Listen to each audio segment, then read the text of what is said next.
첫째, 이스라엘이 아이성에서 패배한 것은 이스라엘 자신 안에 있는 자만과 또 적에 대한 과소평가 때문이었다. 두 번째로 또 이스라엘이 패전하게 된 것은 하나님의 명령 없이 임의대로 공격을 했기 때문이다.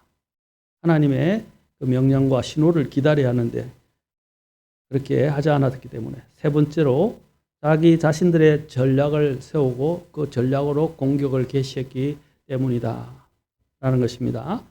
자, 오늘은 이제 네 번째로 이스라엘 안의 죄, 바로 아간의 죄에 대해서, 범죄에 대해서 우리가 살펴보도록 하겠습니다.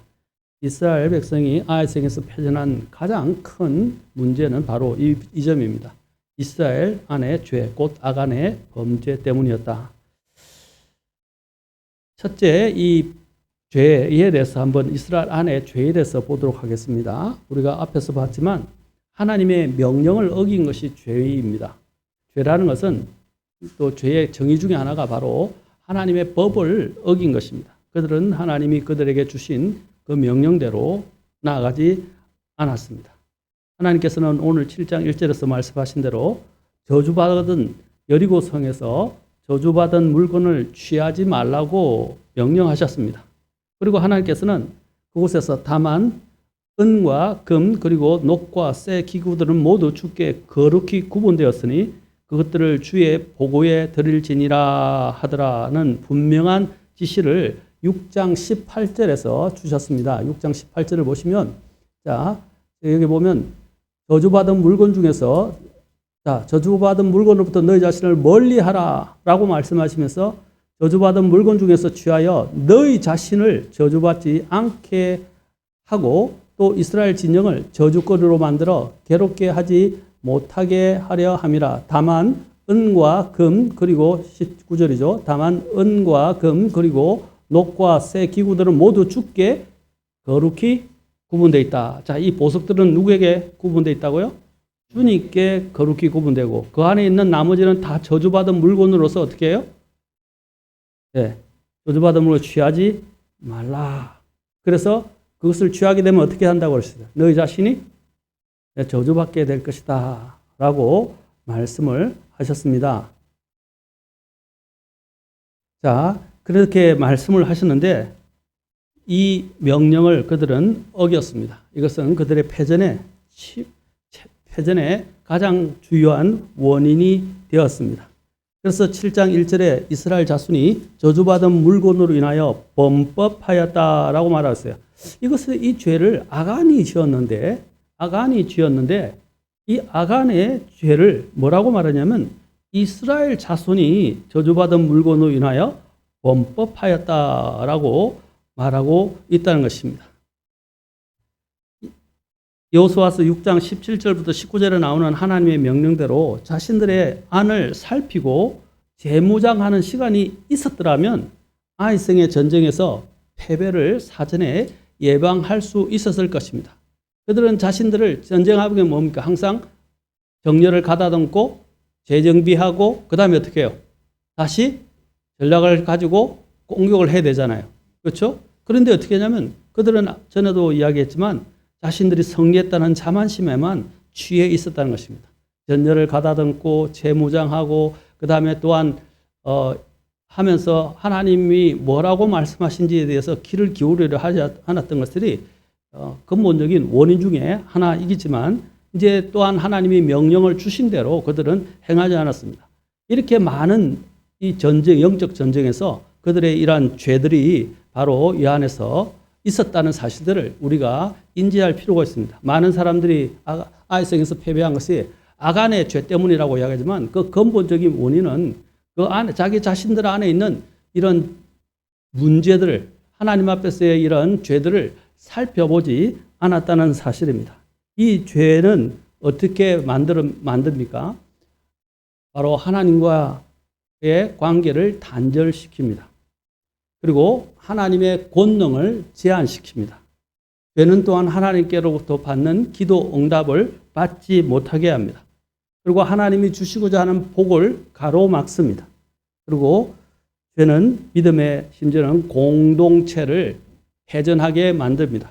여러분 가정이 그냥 하나만 무너지는 게 아니라 아버지가 무너지면 가정이 전체가 그렇죠? 무너지고 또 아이들도 그 중에 하나가 아이가 무너지면 가정 전체가 무너지게 됩니다. 가정은 공동체잖아요. 그렇죠? 그것은 그 아이 하나 그 뭐 거기 있는 가족 구성원 중에 한 사람이 문제를 야기시키는 게 아니라 거기서 끝나는 게 아니라 전체 가정에 영향을 주는 것입니다. 이와 마찬가지로 교회도 마찬가지예요. 교회도 바로 공동체 안에 죄가 들어오게 되고 한 사람이 죄를 지으면 그 한 사람에게서 끝나지 않는다는 거예요. 한 사람의 불순종이 그 한 사람에게서 끝나지 않는다는 거예요. 그래서 고린도서에서 사도 바울은 뭘 강조했습니까? 로마서도 마찬가지지만 특히 고린도서에서 우리는 한 몸이고 몸 안에 있는 지체들이다 그랬어요. 그렇죠? 그 중에 한 지체가 아프면 다 같이 아프게 돼요. 그렇죠? 그 지체가 아프면 고통을 당하면 모든 지체가 다 전체 몸이 다 고통을 당합니다. 새끼손가락 하나 다친 아까 제가 문에 이게 손가락에 하나 치였는데 이걸 아프니까 온 머리가 아프고 온 몸이 다 그 통증을 느끼게 된 것처럼 가시가 하나 박혀도 그 가시 하나가 그 가시로 끝나지 않고 내 신경이 곤두서고 일할 때마다 아프고 따끔거리고 온 몸이 그렇죠. 그것으로 인해서 고통을 겪게 된다는 것이죠. 마찬가지입니다. 우리는 내가 혼자 죄 지은 것이 그냥 내 혼자 끝난다고 생각하지만 내 혼자 끝나는 게 아니에요. 그 죄는 전체를 더럽히고 전체를 다 패망하게 만드는 원인이 될 수 있다는 것입니다. 지금 바로 이것을 주님께서는 공동체의 죄다라고 말해요. 아간의 죄가 아니라 공동체의 죄다. 그러나 이제 우리가 알아야 하는 것은 그 공동체의 죄를 지었던 그 아간을 어떻게 해요? 하나님께서 색출하게 하셔서 그 색출되어진 그 아간을 어떻게 합니까? 하나님께서 말씀하신 대로 이제 벌하시는 것입니다. 여러분, 하나님의 명령을 어긴 것은 심각한 죄입니다. 우리는 하나님의 명령을 어기는 것들을 그냥 아무렇지 않게 생각합니다. 때로는 하나님이 그냥 넘어가실 때도 있지만 이제 어느 정도 이것이 하나님이 말씀하신 정도를 넘어섰을 때 우리는 하나님의 정해놓으신 정도가 얼마인지는 몰라요. 어떤 사람은 죄를 좀 더 많이 짓는데도 그냥 계속 잘 있는 것처럼 보이고 어떤 사람은 죄를 한 번만 지었는데도 하나님이 아주 엄벌에 처하는 경우도 있고 일벌백계 하시는 경우도 있습니다. 그것은 하나님의 손에 달려 있는 것인데 그러나 우리가 알아야 할 사실은 뭐냐면 저는 이렇게 말해요. 복음을 전할 때도 마찬가지입니다. 당신의 죄에 대해서 이야기할 때 50보 100보를 이야기하면서 항상 이 이야기를 합니다. 사람마다 죄에 대한 용량이 다르다라고 말합니다. 어떤 쓰레기통이 작은 10리터짜리가 있고 50리터짜리가 있고 100리터짜리가 있잖아요. 그렇죠? 10리터 하면 10리터만 차면 그것을 비워버려야 됩니다. 그렇죠? 그럼 아니면 넘쳐버리게 돼요. 그리고 더러워져요. 전체가 다. 냄새도 나고. 50리터도 마찬가지예요. 50리터의 용량이 있고 100리터의 용량이 있는 것처럼 각 사람마다 그 용량이 다 다르다. 그러나 문제는 뭐냐면 죄가 성경에서 야고보서 1장 15절에서 이야기한 것처럼 죄가 완료되면 어떻게 해요?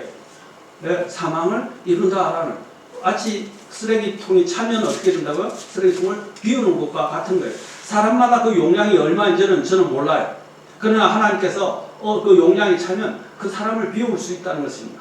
그렇죠? 여기도 마찬가지지만 하나님께서 아간의 이 죄가 얼마나 크냐 하지만 하나님은 분명히 직접적으로 명령을 하셨고 또 이 명령을 어겼던 것입니다. 또 초대교회 때는 이런 부분들이 엄청나게 하나님께서 강하게 역사하셨기 때문에 아나니아와 삽비라 우리 이번에 퀴즈도 나왔는데 삽비라 이제 경상도 사투리 이야기하면서 이제 삽비라 나왔는데 아나니아와 삽비라 같은 경우도 하나님께서 초창기에 가장 하나님 강력하게 역사하셨던 부분에서 이 아나니아와 삽비라가 하나님께 거짓말을 했지 않습니까? 그 거짓말하는 것에 대해서 하나님께서 일벌백계 하면서 처벌하시면서 근데 어떤 사람은 또 죄를 지었는데 하나님은 넘어가시는 것처럼 보지만 여러분 결코 그냥 죄는 넘어가지 않습니다. 하나님은 반드시 그 죄를 처벌하시고 다루신다는 사실을 기억해야 합니다. 사랑하는 여러분, 내 죄가 뭐 죄를 지었는데 아무렇지도 않네? 지금 뭐 괜찮네? 뭐 문제가 안 되네? 라고 생각하면 안 됩니다. 그것은 오산이에요. 하나님은 반드시 죄에 대해서 다루시고 처벌하십니다. 그것을 처벌받지 않으려면 어떻게 해야 되냐? 가장 중요한 것은 뭐냐? 죄에 대해서 빨리 자백하고 그 죄의 문제를 해결받아야 용서받아야 됩니다. 아멘? 그렇지 않고 내버려 두면 아까 얘기했지만 쓰레기통이 차는 것 같아요. 그러나 여러분 빨리빨리 비 오게 되면 쓰레기통이 안 차잖아요. 그렇죠? 그때마다 그걸 빨리 채워버리면 쓰레기통이 타지 않아요. 그러나 쓰레기통이 이제 다 차게 되면 어떻게 해요? 비 오게 되는 것과 같은 원리입니다. 이것을 우리는 그냥 경시하거나 예사롭게 생각해서는 안 돼요. 중대한 문제입니다. 우리는 많은 사람들이 난 괜찮은데? 문제가 안 일어나는데? 라고 이야기하지만 아닙니다. 하나님은 다 헤아리고 계신다는 것입니다. 다음에 제가 설교를 준비하는 것 중에 하나가 뭐냐면 민수기의 말씀인데 민수기가 너희 죄가 너희를 반드시 찾아낼 줄을 너희가 알라라고 하셨어요. 너희 죄가 어떻게 해요? 너희를 반드시 찾아낼 것이다. 반드시 찾아낸다는 거예요.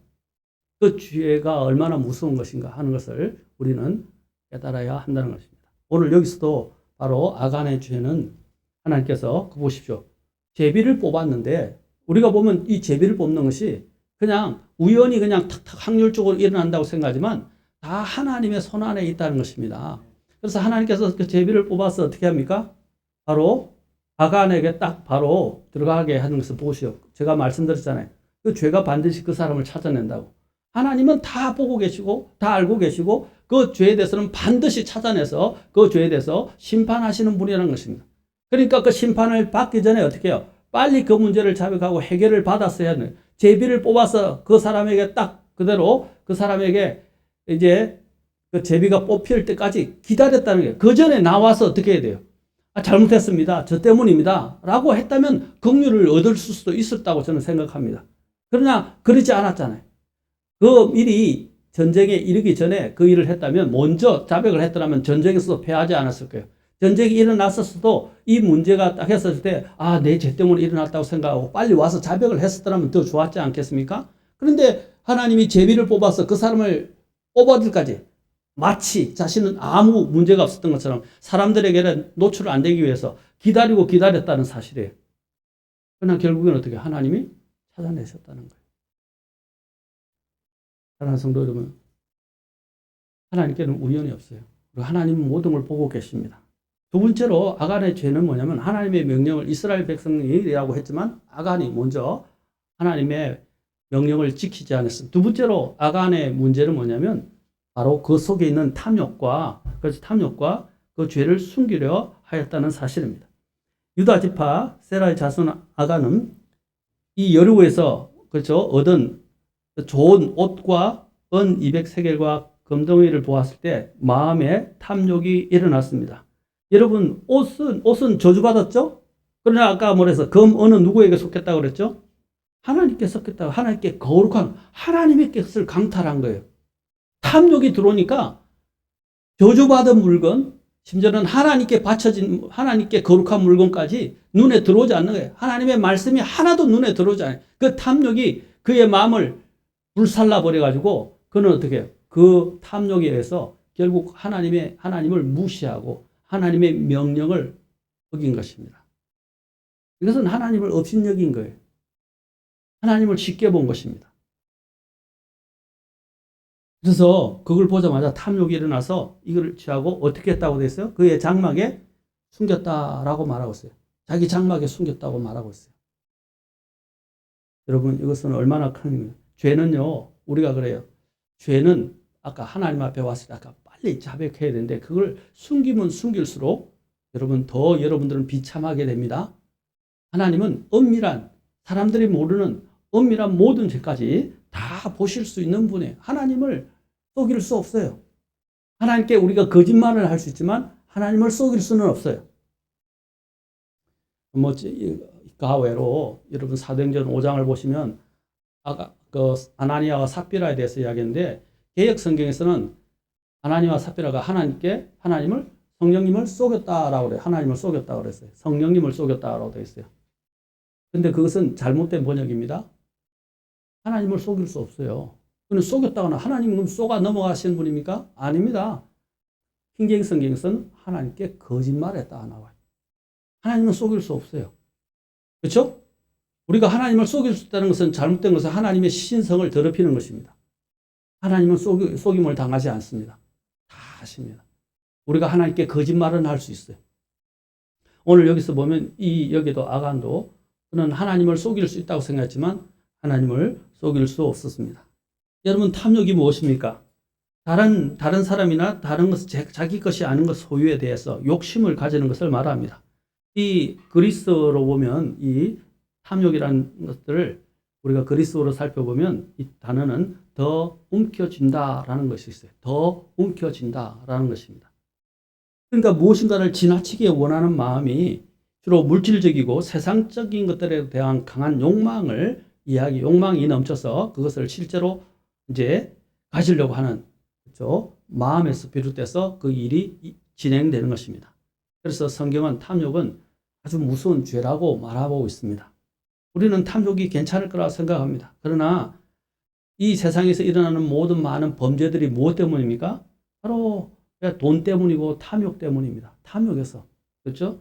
탐욕을, 그렇죠? 성경의 킹제임스 성경에서는 뭐 covetousness라고 이야기하지만 이게 다른 말로는도 영어로 greedy라고 합니다. greedy. 아주 욕심이 그냥 너무 뭐 절철 넘치는 형태로 그렇게 이야기합니다.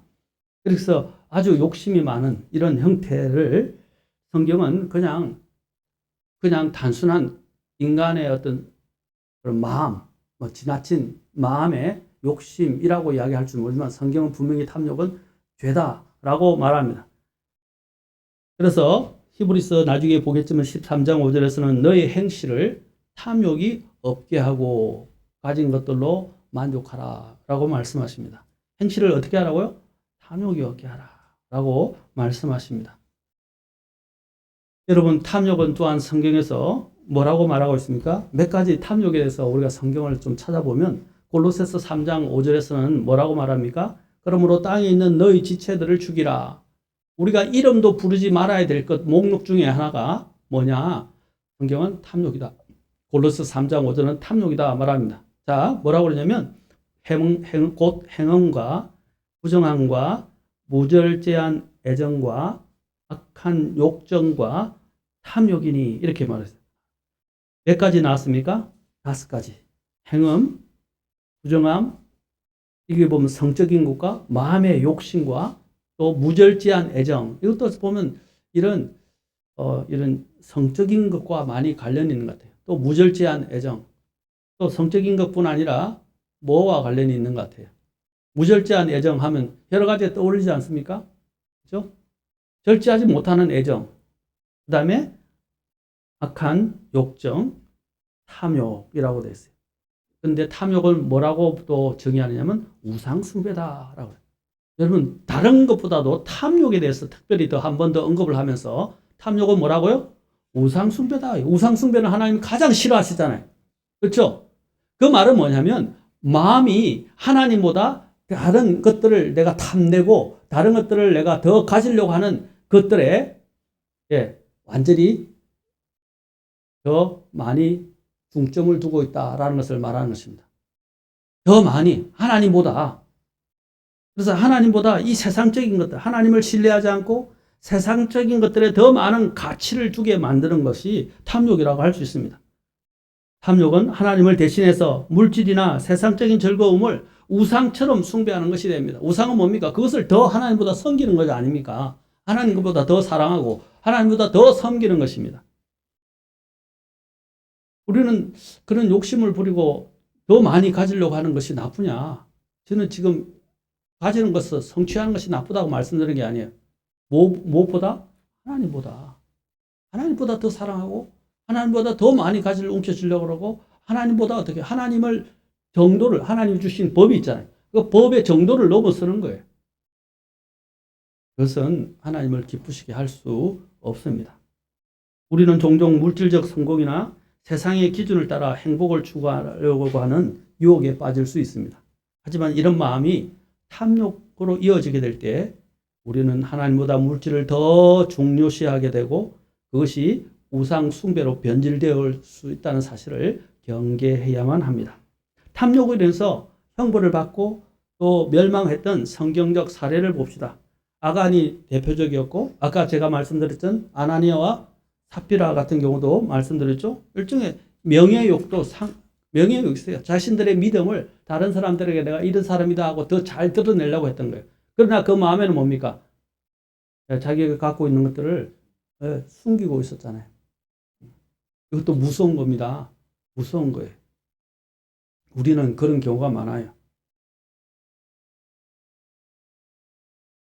다른 사람들 앞에 더 좋은 사람으로 비추기 위해서 자신의 원래 안에 있는 것들을 숨기고, 그렇죠? 마치 자신이 대단한 사람인 것처럼 나타내는 것도 위험한 요소입니다. 그들은 하나님 앞에 주신 것들을 부분적으로만 드리고 또 나머지는 감추어 놓고도 마치 모든 것을 드린 것처럼 했지 않습니까? 그리고 또한 대표적인 이런 탐욕으로 멸망한 사람이 누구냐? 바로 사울 왕이라는 것입니다. 하나님의 명령을 어기고 사울도 아말렉의 왕과 가축을 살려두고 전리품을 취했습니다. 하나님께서 분명히 사울에게 아말렉을 전멸하라고, 아말렉 족속을 전멸시키라고 명령하셨습니다. 그러나 사울은 그 명령을 따르지 않고 탐욕을 따라 그들을 살려두었습니다. 그래놓고 하나님 앞에 변명했어요. 하나님께 허물을 드리고자 한다. 이렇게 이야기한 거예요. 희생을 드리고자 한다. 결국 사울은 바로 그 자리에서는 이렇게 아간처럼 심판을 받지 않았지만 나중에 최후는 비참한 최후를 맞이하게 되었습니다. 바로 사울의 탐욕은 하나님의 명령을 무시하고 자기를 높이려는 마음에서 비롯된 것입니다. 또한 대표적인 그 탐욕으로 결국에는 예수님을 배반한 사람이 누구죠?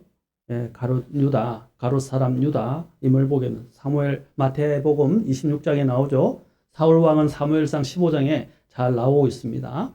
그 다음에 또한 탐욕으로 결국 멸망하게 된 사람이 누구예요? 하나님을 거부하고 탐욕적인 삶을 살다가 멸망하게 된 사람이 바로 누가복음 16장에 부자와 나사로 가운데서 부자의 삶을 이야기할 수 있습니다.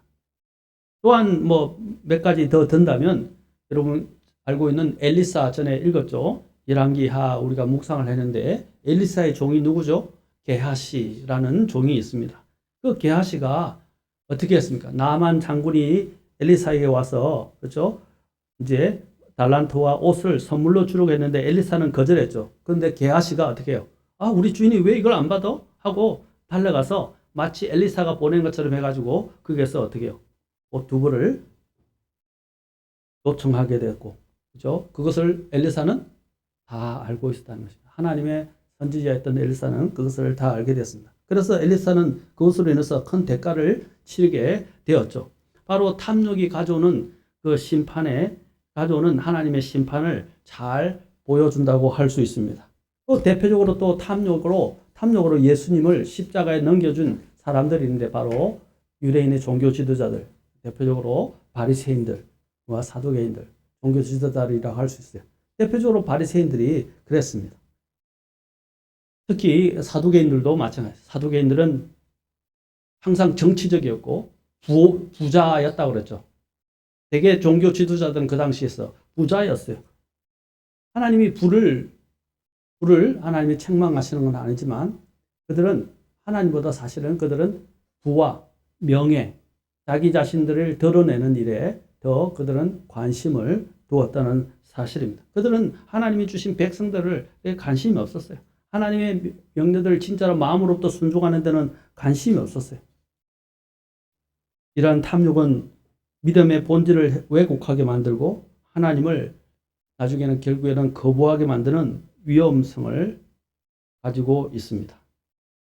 여러분, 그리고 이 탐욕에 빠지지 않으려면 어떻게 해야 됩니까? 제가 한 예를 들려드리겠습니다. 쥐를 100마리씩 두 그룹으로 분류해서 실험을 했다고 합니다. 그 쥐들은 사람과는 달리 포만감을 느끼면 더 이상 안 먹게 돼요. 안 먹어요. 따라서 일반적으로 쥐가 포만감을 느끼는 양을 조사해 보니까 쥐 한 마리당 하루에 평균 100kcal 정도였다고 합니다. 그래서 어떻게 했냐면 첫 번째 그룹의 쥐에게는 100마리에게는 좋은 환경과 넉넉한 음식을 주었습니다. 이제 두 번째 그룹은 포만감을 느낄 정도보다 좀 작은 100kcal가 아니라 85kcal의 양을 주었습니다. 그래서 그것을 3회씩 우리가 밥 먹듯이 새끼 먹듯이 3회씩 나누어 공급을 했다고 합니다. 이렇게 사육한 후에 이 두 그룹에다가 암을 유발시키는 화학물을 주사를 각각 놓았습니다. 근데 첫 번째 아까 100kcal를 주었던 포만감을 느끼게 100kcal를 넣어주었던 그 그룹에서는 바람 정도가 65%가 되었다고 합니다. 근데 아까 85kcal를 주었던 그 두 번째 그룹에는 그 암 발병률이 4%로 나타났다고 합니다. 그래서 그 이유를 조사해 보니까 65%나 되는 첫 번째 그룹의 쥐가 암에 걸린 것은 병원균과 싸워서 이기게 하는 요소인 T인파구가 과식으로 인해서 무력하게 되었기 때문이라고 밝혀졌습니다. 과식으로 인해서. 과식이 얼마나 무서운가 하는 것을 이야기합니다. 첫 번째 그룹의 쥐들이 느낀 포만감이 결국은 쥐의 생명에 위협을 주게 되었다는 것입니다. 이처럼 우리가 탐욕을 품게 되면 우리의 이 영혼에 침투하는 병영군에 대한 저항력이 약화되어서 결국 우리의 영혼에 치명적인 악한 영향을 끼친다는 것들을 사실 보여줍니다. 이것은 건강적으로, 신체적으로뿐 아니라 영적으로도 마찬가지라고 저는 생각합니다. 영적으로도 우리가 과하면 안 된다는 것입니다. 그래서 예수님께서 누가복음 12장 15절에서 뭐라고 말씀하셨어요? 탐욕을 조심하라. 이는 사람의 생명이 그가 소유한 것에 풍부함에 있지 않기 때문이다 라고 말했어요. 제가 전에도 늘 설교했지 않습니까? 이스라엘 백성들이 탐욕 때문에 멸망한 같이 대표적인 사례가 그들이 이집트의 것들을 그리워했는데 심지어는 나중에 어떻게 해요? 하나님이 하늘에서 천사들이 먹는 음식, 어떻게 인간이 천사들이 먹는 음식을 먹을 수 있어요? 그런데 하나님이 은혜로 하늘에서 만나를 내주셔서 천사들의 음식을 주셨어요.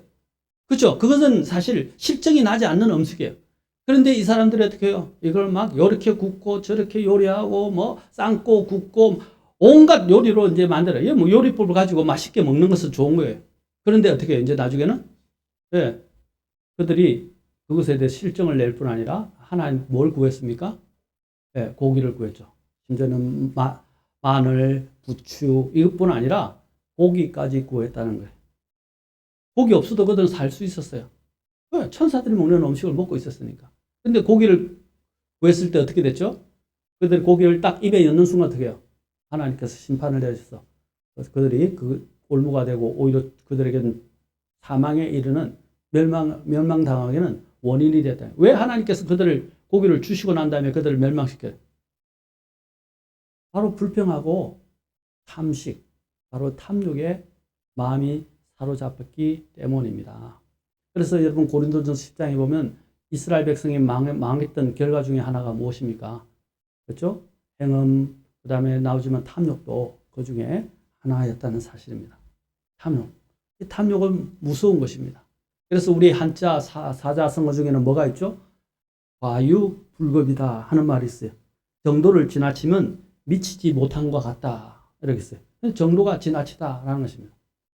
우리가 하나님 앞에서 가진 것들에 우리는 만족을 해야 되는데 만족하지 못할 때 바로 이런 일들이 일어난다는 것입니다.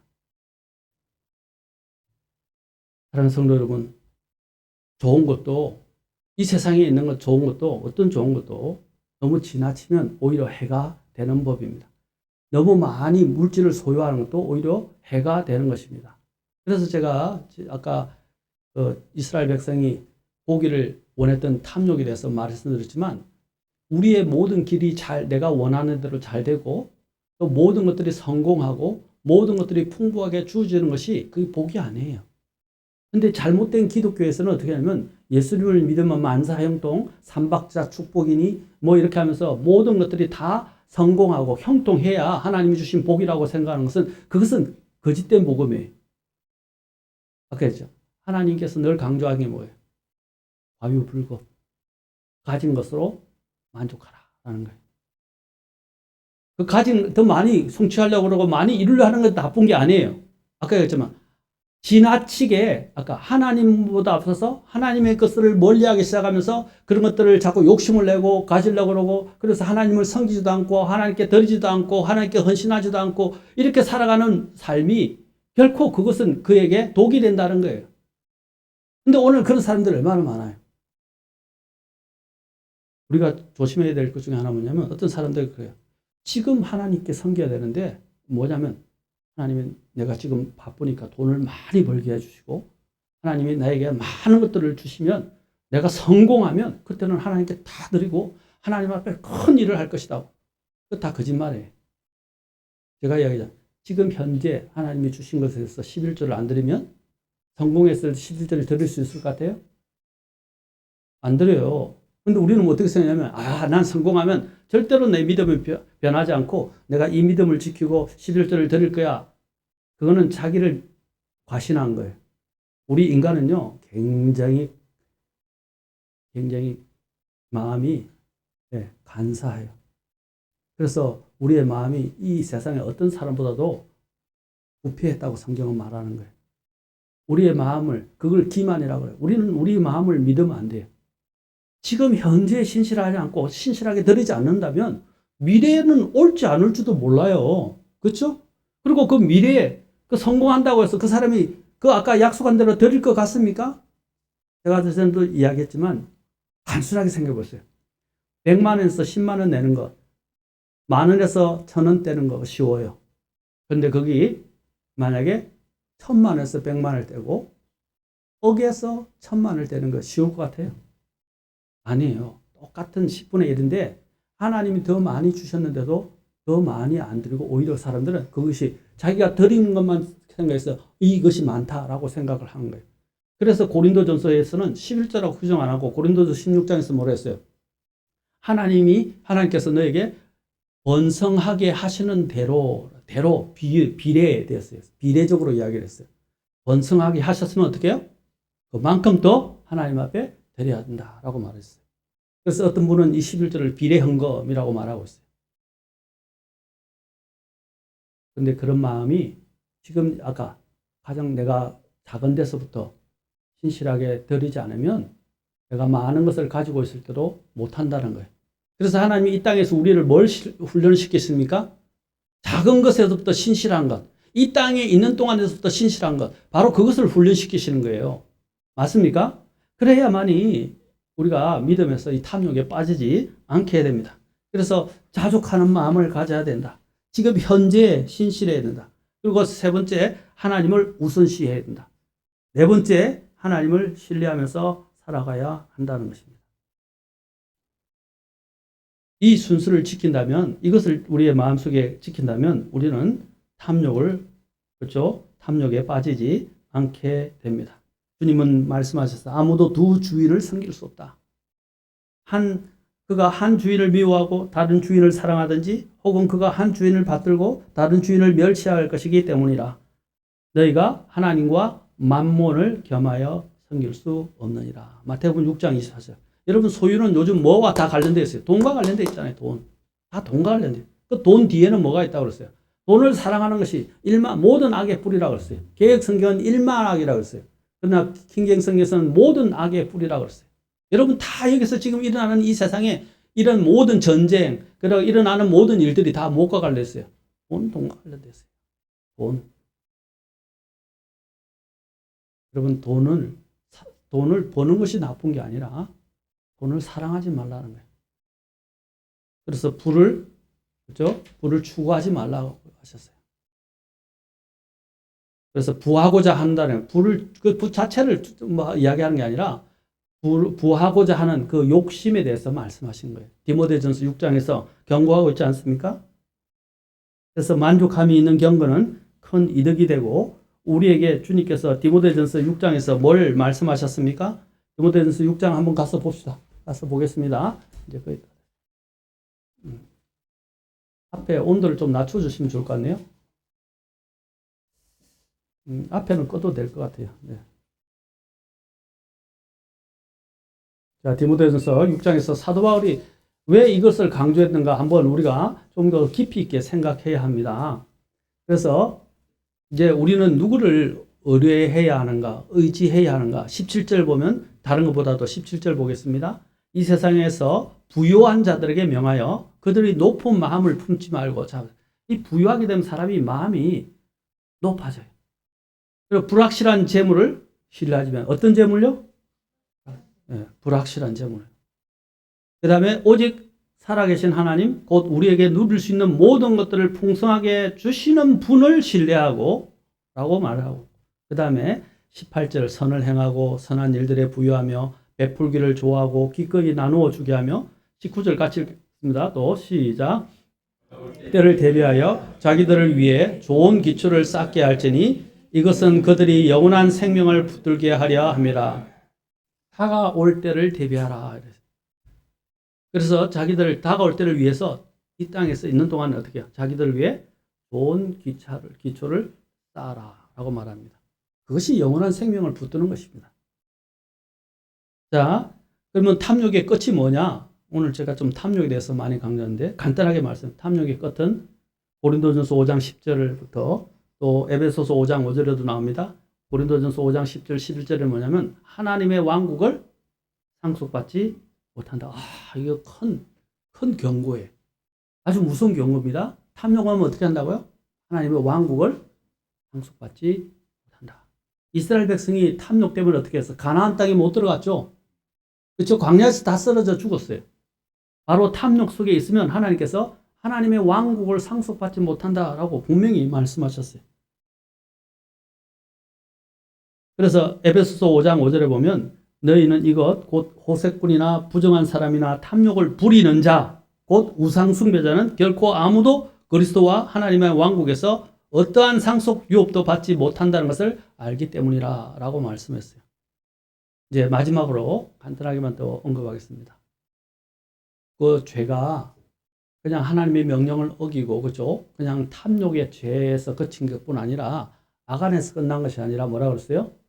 공동체에, 이스라엘 공동체에게 영향을 미쳐서 이스라엘이 패전하게 된 주된 원인이 되었습니다. 그래서 성경에서 뭐라고 그럽니까? 전도서 9장 18절 펴십시오. 이것만 읽고 마치겠습니다. 전도서 9장 18절. 그동안에 제가 이사야서 59장 1절 2절을 읽겠습니다. 보라, 주의 손이 짧아져서 구원하지 못하는 것도 아니요 그분의 귀가 둔하여 듣지 못하는 것도 아니라 오직 너희 불법들이 너희와 너희 하나님 사이를 분리시켰고 너희 죄들이 그분의 얼굴을 너희에게 숨겼으므로 그분께서 듣지 아니하시리라 라고 말씀하셨습니다. 자, 전도서 9장 18 같이 읽겠습니다. 자, 시작. 지혜가 전쟁 무기들보다 나으나 죄인 하나가 많은 선을 파괴하느니라. 죄인 하나가 많은 선을 파괴하느니라. 여러분, 내 죄는 그냥 내 혼자만의 문제고 다른 사람들은 모를 거고 또 다른 사람에게는 문제가 안 될 거라고 생각하지 마십시오. 아까 말했죠? 가정 안에 한 구성원의 이런 문제가 온 가족에 고통을 끼치는 것처럼, 영향을 끼치는 것처럼 마찬가지로 교회 안에 한 사람의 그 죄가 교회 전체의 공동체를 무너뜨릴 수 있다는 것들을 기억하십시오. 나는 내 혼자만의 문제가 아닙니다. 나는 그 교회의 지체이고 교회의 가족입니다. 아멘? 그렇다면 우리가 이 문제를 좀 더 심각하게 생각하고 주님 앞에 죄가 있다면 어떻게 해야 돼요? 그것이 공동체나 내 가족이나 공동체에게 영향을 미치지 않도록 빨리 자백하고 회개하고 빨리 용서를 받고 깨끗해져야 됩니다. 그걸 빨리빨리 하셔야 돼요. 그렇죠? 안 하고 내버려두고 숨기면 어떻게 해요? 결국은 하나님 앞에 발각될 거고 하나님은 심판하실 거고 이 일로 인해서 내뿐 아니라 다른 사람들에게까지도 큰 피해가 오게 될 수 있다. 그래서 우리는 이 죄들을 심각하게 생각해야 한다라는 것입니다. 그래서 오늘 여러분 이 말씀을 통해서 우리 자신들 한번 깊이 있게 한번 돌아보는 그런 시간이 되고 올해 한 해를 또 한 해를 지나보면서 정리해 보시는 그런 시간이 되면 좋겠습니다. 기도하겠습니다.